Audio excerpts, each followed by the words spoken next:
con nó cho phi mới cho phi vậy cho phi cũng trăm ngày rồi còn tích cao rồi chia bên không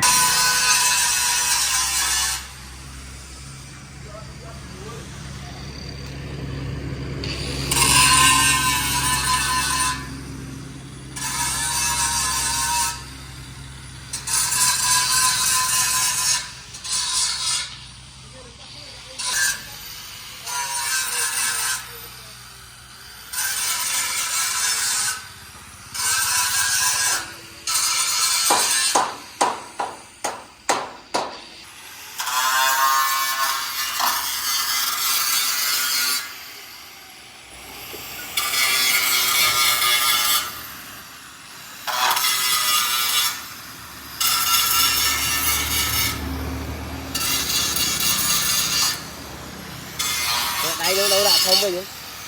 giờ thông đâu rồi tốt này bao đâu giờ thông nhá thông gì cả lên sát bay lên phải đập ly à như thấy nữa ở đấy không thở ơi thở rồi đâu đúng không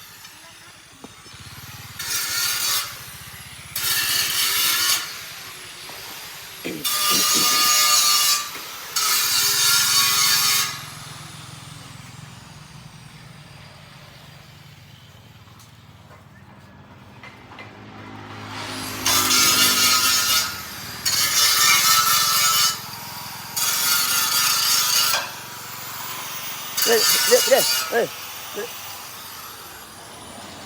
xả thành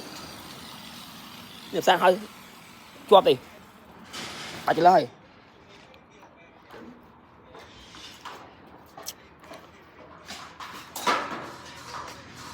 nè bắp sang xả thành